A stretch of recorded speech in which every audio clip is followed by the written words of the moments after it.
প্রতিকূল আবহাওয়া কিংবা সংশ্লিষ্ট অনিবার্য কারণে যারা চলমান এইচএসসি ও সমমান পরীক্ষা 2026 এর কোনো বিষয়ে অংশগ্রহণ করতে পারেনি, তারা চট্টগ্রাম শিক্ষা বোর্ডের ইতিমধ্যে স্থগিত হওয়া সংশ্লিষ্ট বিষয়ে অভিন্ন প্রশ্নপত্রে শিক্ষা মন্ত্রণালয় কর্তৃক নির্ধারিত একই তারিখে ওই সময়ে পরীক্ষা অংশগ্রহণ করতে পারবেন।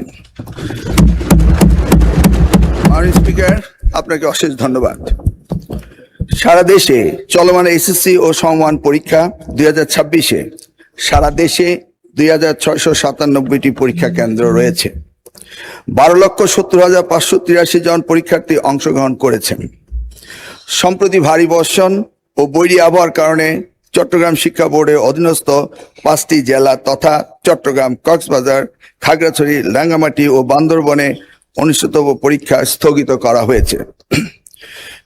চট্টগ্রাম শিক্ষা বোর্ডের বাইরেও ঢাকা সহ দেশের কিছু কিছু জেলায় বিচ্ছিন্নভাবে কিছু পরীক্ষার্থী বৈরী আবহাওয়া ও বহুবিধ কারণে নির্ধারিত পরীক্ষায় অংশগ্রহণ করতে পারেনি।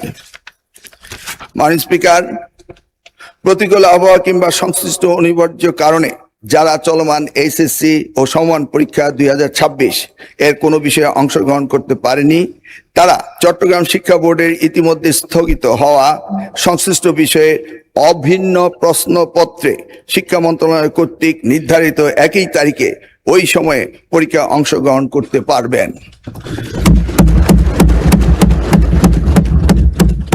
মাননীয় স্পিকার, যেহেতু এইচএসসি পরীক্ষা শিক্ষার্থীদের জীবনে একটি অত্যন্ত গুরুত্বপূর্ণ ধাপ, তাই বিশেষ বিবেচনায় এই বিশেষ সুযোগ প্রদান করা হলো।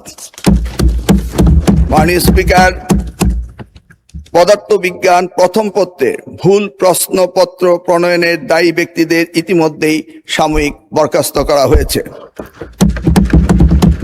মাননীয় স্পিকার, আমি আবারও আশ্বস্ত করছি, পদার্থবিজ্ঞান প্রথম পত্র 6 নম্বর প্রশ্ন এবং 7 নম্বর প্রশ্নে যে ভুল হয়েছে তার জন্য পরীক্ষার্থীদের পূর্ণ নম্বর দেওয়া হবে। মাননীয় স্পিকার, আপনাকে অশেষ ধন্যবাদ।